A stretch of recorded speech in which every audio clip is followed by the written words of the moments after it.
encourage you to mark Ezra chapter 7. We'll look at Ezra chapter 7, a little bit of chapter 8 as well in our study this morning. But I just want to think with you for a little bit. Sometimes I think when we think about how God helps us and aids us, that we almost convince ourselves that if He doesn't perform a miracle, that somehow He isn't actually helping us, that somehow He's got to do something in miraculous ways or beyond what might be expected in order to kind of really see His power and work at hand. But I think this text here in Ezra chapter 7 and chapter 8 is going to illustrate to us that there are things that God does, and they weren't miraculous, and yet God was with Ezra every step of the way. And the manner in which he was aiding and helping guide the process by which God's people would return back to the homeland is very encouraging to me to appreciate, as God walks hand in hand with Ezra and helps the people. You know, there are two reasons why, as your children were little, that maybe you would say, hold my hand. Maybe you'd reach out if they were scared or concerned about something that was around. And you might say, here, hold my hand, to give them comfort and security in that moment. Sometimes you might say, take my hand, right? And generally when we would tell our children, take my hand, what we're saying is there's some danger that I'm seeing. There's a street with busy cars, or we're walking through the parking lot at Walmart, and we might say, take my hand, because you want to protect them. And I think when we examine this narrative here with Ezra, you'll see both of those elements happening as it relates to the Lord God in relationship to Ezra. He both secures and protects Ezra by taking his hand. And I think you might be surprised at how many times in just a few short passages here in these chapters that we're going to see that phrase keep occurring. So how is it that we can build the confidence through the hand of the living God? And if you notice there at the very end of that text that Ron read for us in verse 28, that's the first time, at least this morning, we'll see it. We're going to see it in other parts. But notice at the very end of that, he said, so I was encouraged as the hand of the Lord my God was upon me. And I gathered leading men of Israel to go up with me. Now let me just quickly remind you of some fast history as it relates to Ezra. And again, I'm not going to talk about the entirety of the history, just refresh your minds for a second. But around 457 BC, Ezra leads a group of Jews from Babylonian captivity back into Jerusalem. Now, about 80 years prior to that, Zerubbabel had already started this process, right? These what we often if you do that, our spiritual heritage series, if you've ever done that with your children or have access to that, we talk about these guys as the home again heroes. Now, they're the ones that got led out into Babylonian captivity and are now allowed to come back and be these home again restoration of the people back in Jerusalem. And 80 years prior to Ezra, Zerubbabel has started that. And their focus was generally structural. We got to get the temple rebuilt. We've got to get the walls of the city resurrected. We've got to make sure that the infrastructure that we need as a nation of people that are going to reside back in Jerusalem again gets taken care of. But what's interesting about Ezra is that when he comes home, he has a different kind of focus.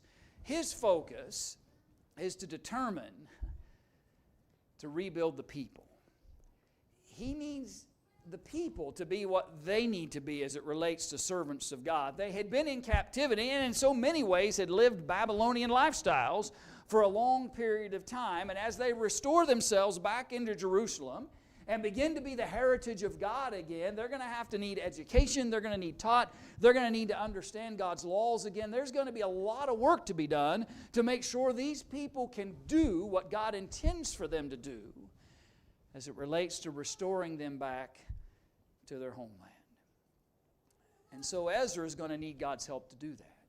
And throughout the narrative, you find that God walks hand in hand with Ezra in order to provide that process. And he even gives him the courage to even go to the king and begin to make some requests. Back up in chapter 7 to verse 6. Let me just walk through it with you for a few minutes. And let's gain an appreciation for what Ezra actually does with the confidence God provides for him. Verse 6, Ezra chapter 7. This Ezra came up from Babylon, and he was a skilled scribe in the law of Moses, which the Lord God of Israel had given. The king granted him all his requests. Here's our phrase again already. According to the hand of the Lord his God upon him. And so Ezra's got some things he'd like to do. He'd like to go back home and begin to restore the nation again, but he needs Artaxerxes' help. He can't just do this on his own. He doesn't have the resources, the protection. He doesn't have the ability to just walk away. He needs the permission if he's going to do it without violence, he's going to need the permission of the king in order to have this procession of people heading back in to Jerusalem. And so he gains the confidence that God's hand provides for him, and he goes and he begins to make his request before the king. Pick up the narrative in verse 12. So Artaxerxes, king of kings, to Ezra the priest, a scribe of the law of the God of heaven, perfect peace, and so forth. I issue a decree that all those of the people of Israel and the priests and Levites in my realm who volunteer to go up to Jerusalem may go with you. So when the hand of the Lord is with Ezra, notice the first thing that happens. The king basically says, anybody that'd like to go home can go home. Now keep in mind, these folks have been subject to him. These individuals have become exiled there in Babylon. Some of them, if you remember how those captivities happened, first Israel falls and then Judah falls, and this process of time has happened. It was 80 years since Zerubbabel began the process of restoring the infrastructure of Jerusalem, preparing for this moment. But yet these folks are still subject to this Babylonian king. And Artaxerxes, because God is working here, no miracle performed, nothing that's out of the extraordinary in that sense, just the fact that God has purpose. And he's given Ezra the confidence by his guiding hand to go and make his request to King Artaxerxes. Now watch what happens. Everybody who wants to go home can go. He doesn't limit it. He doesn't say, well, you can take X amount. He doesn't say, I'm restricting it. And just, if they want to go, they can go. Verse 14, chapter 7.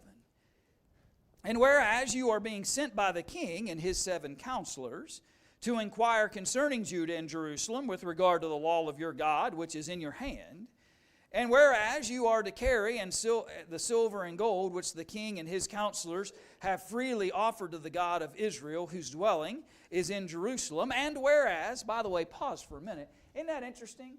We still use that kind of language in decrees today. Whereas, such and such. Whereas, it's interesting to me anyway that we're still using this style. Even in various governors will make decrees, and presidents will make decrees and so forth. And here's the king making a decree.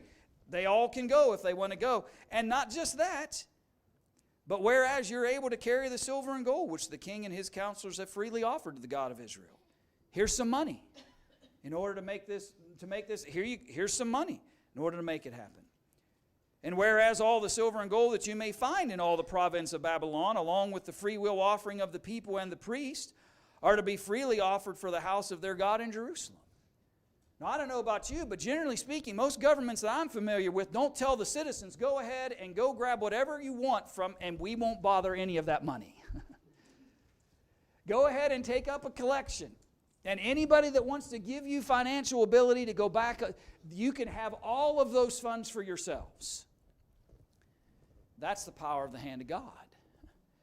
When God determines His people need to go home, when He determines that His nation needs to be restored, when He determines it's by Ezra's work that it will be accomplished, the hand of the Lord is working in ways that don't take a miracle,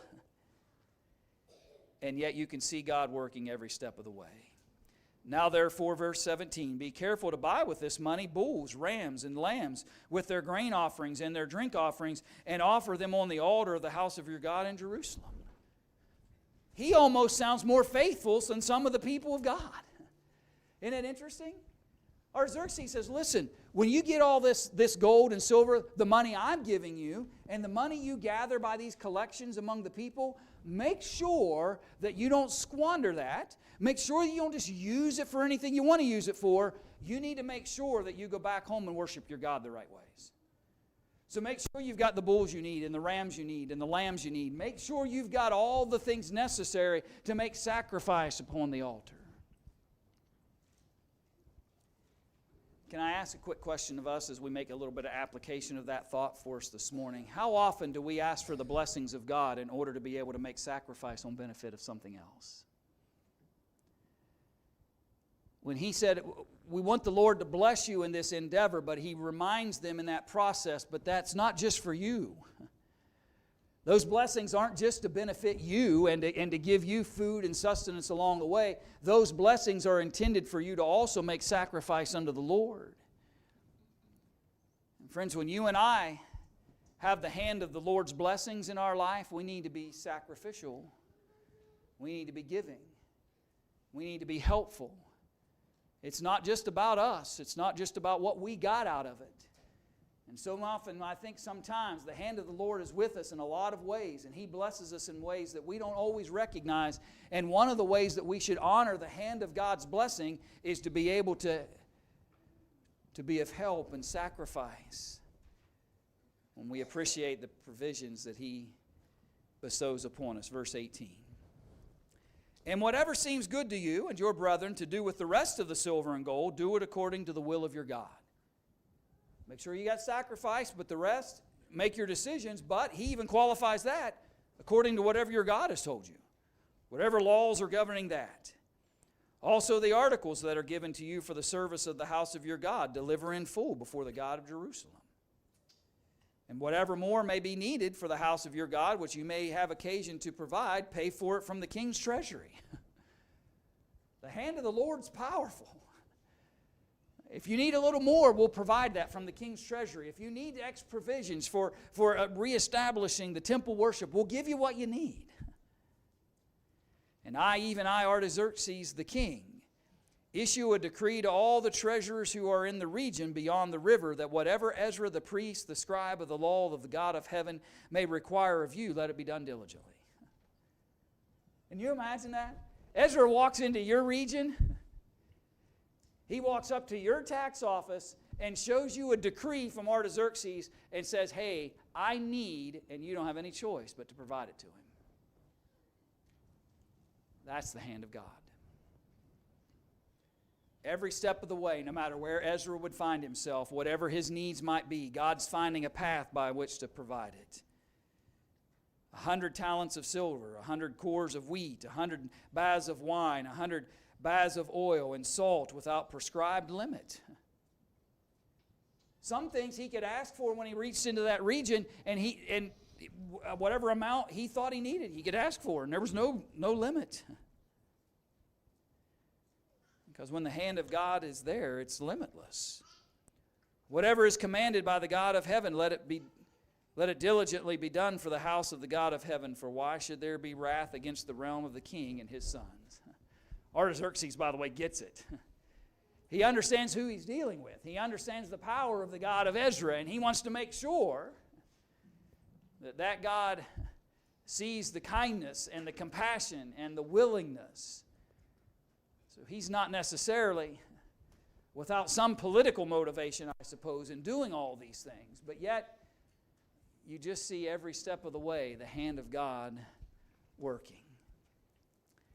Notice verse 24. Also we inform you that it shall not be lawful to impose tax, tribute, or custom on any of the priests, Levites, singers, gatekeepers, Nethinim, or servants of this house of God. When you guys get back into Jerusalem and you guys establish worship there, make sure you show those folks in that region the decree that none of these fellows can be taxed. None of them. They're all tax exempt. The hand of God. Verse 25. And you, Ezra, according to your God-given wisdom, set magistrates and judges who may judge all the people who are in the region. Friends, by the way, that's extraordinarily odd. Generally speaking, people who are in control of the region, they decide who makes the rules. They decide who's governing that region. They make the decisions about who's got the oversight of those who are living there. Not in this case. He says, you go back and you decide through your God-given wisdom to establish who the magistrates are and the judges are, who may judge all the people who are in the region beyond the river, all such as know the laws of your God, and teach those who do not know them. And whoever will not observe the law of your God and the law of the king, let judgment be executed speedily on him, whether it be death or banishment or confiscation of goods or imprisonment. Artaxerxes tells it, listen, I'm giving you full authority. And if you decide a punishment needs to be rendered, then render it. Whatever it takes to establish yourselves as a nation again. You've got every resource, every ability, a legal system, lack of taxation, all the things necessary as the hand of God's working every step of the way. And with that, you might think, though, that maybe there was never an issue. Sometimes I think that happens in our lives. We have biblical examples like this, and we see how God affects the lives of individuals, and we can appreciate the confidence that it should build in our lives. But what happens when there's a problem? What happens when there's an obstacle to overcome? Do I lose the confidence that I have in God? Do I let go of the hand of God in a way that brings detriment to me? Notice just a quick example of that. Verse 15 of Ezra chapter 8. Now I gathered them by the river that flows to Ahava, and we camped there 3 days. And I looked among the people and the priests and found none of the sons of Levi there. How am I going to get the people back to worshiping God the right ways and to know the law and to understand what the instructions of God if there aren't any priests here? Ezra's got a problem he's got to deal with. How am I going to make sure these folks get educated? How am I going to find a pathway in which they can come to know the hand of God in their lives? But notice it again, verse 16. Then I sent for Eleazar, Eliel, Shemari, all those guys. Let's just leave it at that. They were all men of understanding, the end of the verse 16 says. And I gave them a command for Edo, the chief man at the place Cassaphiah, and told them that they should say to Edo and his brethren the Nethinim at the place Cassaphiah that they should bring us servants from the house for the house of our God. Then, here it is, then by the good hand of God upon us, they brought us a man of understanding of the sons of Malai, the son of Levi, the son of Israel, namely Sherebiah, with his sons and brothers, 18 men. It's interesting to think about how even when there's an obstacle, the hand of God's still working. Even when there's a challenge, though God had blessed them tremendously, and I suppose it might have been able to say, well, God's already provided enough, hasn't he? Artaxerxes has given them every provision. He's given them lots of money. He's given them liberties. He's given them the right to rule over themselves. He's commanded them to make sure you reestablish the proper worship when you get back there. Here's all the resources to make that happen. But the hand of God isn't done. Here's an obstacle. How are we going to get educated men to come and be? And so he just sends word. I need Levites here. I need men who can teach and educate the folks that are residing in this area. And here they come. Because of the hand of God. Verse 21. Then I proclaimed a fast there at the river of Ahava, that we might humble ourselves before our God, to seek from him the right way for us and our little ones and all our possessions. For I was ashamed to request of the king an escort of soldiers and horsemen to help us against the enemy on the road, because we had spoken to the king, saying, the hand of our God is upon all those for good and who seek him, but his power and his wrath are against all those who forsake him. Pause for a minute. I love Ezra's disposition here, by the way. It's powerful to me. So Ezra's told Artaxerxes, right? Artaxerxes provides all these things, and Ezra says, listen, I know you'd like to protect us, but we won't need it, because we've got the hand of God with us. And we have confidence that God's going to provide for us. He wants us back in the home. He wants all these things to happen, so he's going to be there for us. And then they hit this obstacle where, are we in danger? Do we need help? How do we handle this? And he could have sent word back to Artaxerxes. He says, listen, I need men. I need soldiers. I need authoritative people that can help protect us. But he remembered that he had told Artaxerxes, listen, we can protect ourselves here through the hand of God. And he'd be embarrassed in some ways to write back and ask for help now. So what'd they do instead? Verse 23. So we fasted and entreated our God for this, and he answered our prayer. Rather than abandon our confidence in God, we fast and we prayed. I don't know how many times in all of our lives probably where we were very quick to let go of the hand of God. we decided his provisions weren't enough. He wasn't aiding us in the right ways. He wasn't strengthening us. He can't protect me from what's in front of me. And we let go. When what I should be doing in that moment is fasting and praying. Rebuilding the confidence that I had when I left Babylon to begin with. Rebuilding the confidence that God has provided me in those moments where I knew the hand of God was with me. I think so often we don't give enough thanksgiving and credit for the hand of God that has strengthened us and guided us and aided us and provided encouragement to us. And then when the troubles come, because we haven't spent enough time in praise, we haven't spent enough time in thanksgiving, it's pretty easy just to let go. I don't trust Him to get me through this. This is too hard. But what I love about Ezra is he doesn't let go. He gets into a prayer mode and begins to beseech the Father.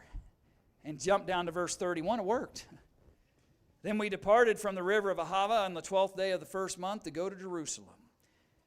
Here it is again. And the hand of our God was upon us, and He delivered us from the hand of the enemy and from ambush along the road. And so we came to Jerusalem and stayed there 3 days.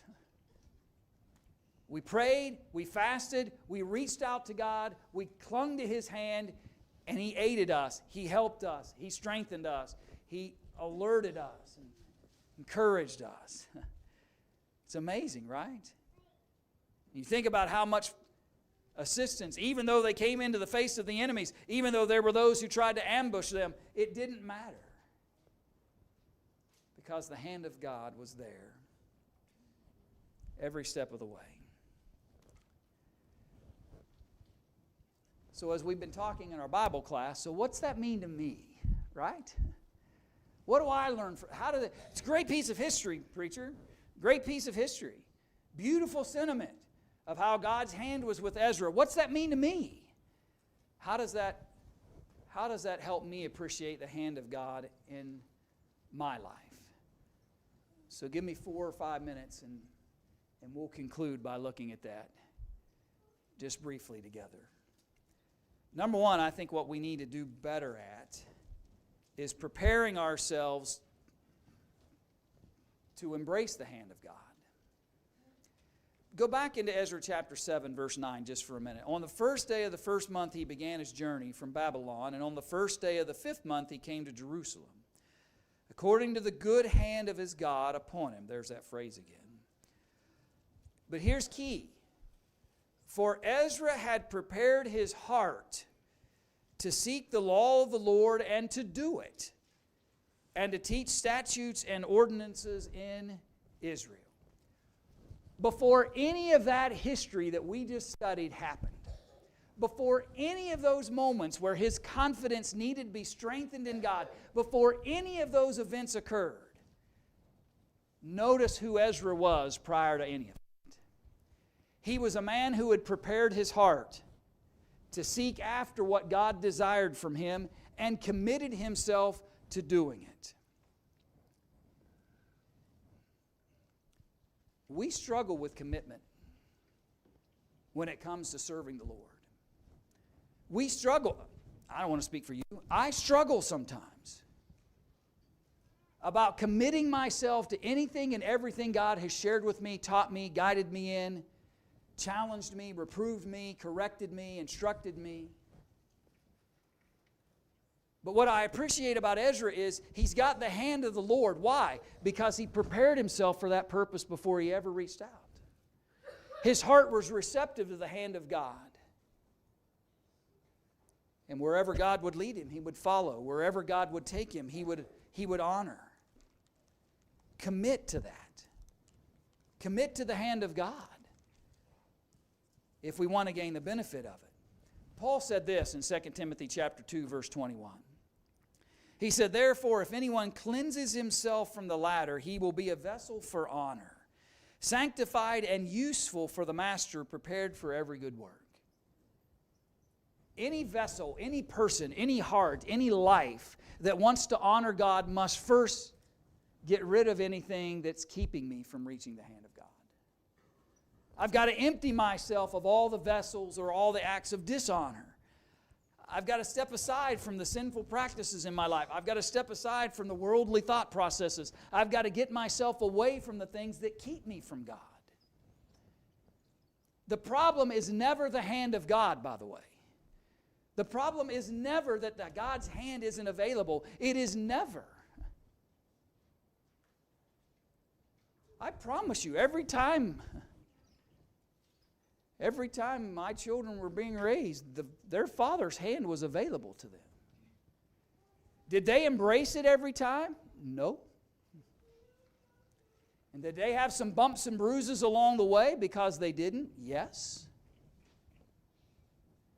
But my point, friends, is the problem is never God's hand, the problem is mine. Because I'm not preparing my heart and my convictions and my determinations to grab the hand that is available every day. Ezra prepared himself to reach the hand of God before the request went out. Back to our narrative, Ezra chapter 8. Ezra chapter 8, verse 22. Go back to that text we read earlier. For I was ashamed to request of the king an escort of soldiers and horsemen to help us against the enemy on the road, because we had spoken to the king, saying, the hand of our God is upon all those for good who seek him. But his power and his wrath are against all those who forsake him. Ezra was committed to the fact that God can do what we put into his hands.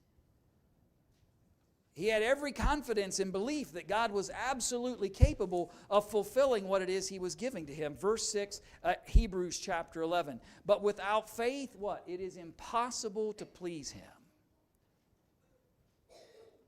I don't grab the hands of God sometimes in my life because I don't believe he can help. I don't believe he'll do what I need him to do. I don't have any confidence. Again, the problem is not on the side of God in that situation. The problem is with me. How much confidence do I have in what God can do in my life? Will I step out in faith? In Ezra chapter 8 and verse 31, he just commits and he goes. He goes.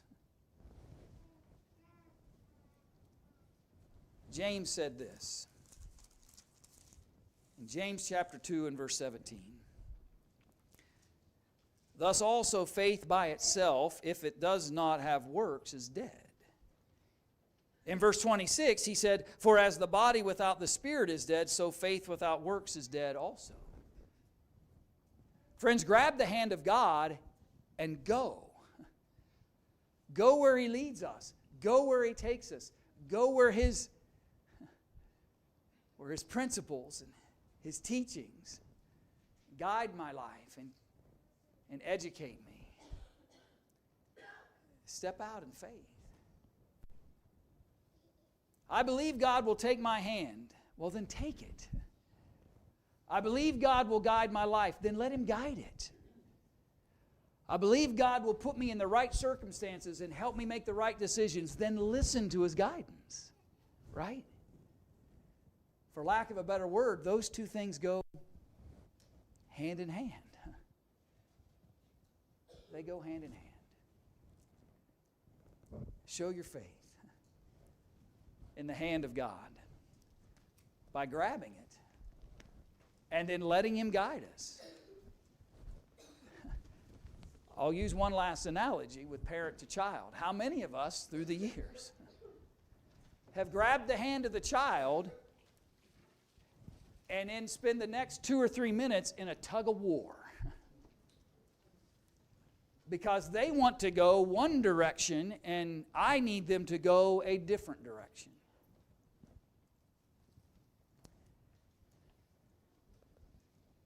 And that's sometimes what happens. We try to grab the hand of God and then we end up in a tug of war because I want God to go where I want him to go. The beauty of Ezra is Ezra went where the Lord sent him. Ezra went where the Lord guided him. Ezra went where the Lord had prepared him to be. That's what we do when we gain the benefit of the hand of God. And so I ask you all this morning, will you grab the hand of the Lord? Will you grab the hand of the Lord and let Him be that strength and that confidence and that guidance and that provider for you? He'll do it. We just have to trust and have confidence in His way.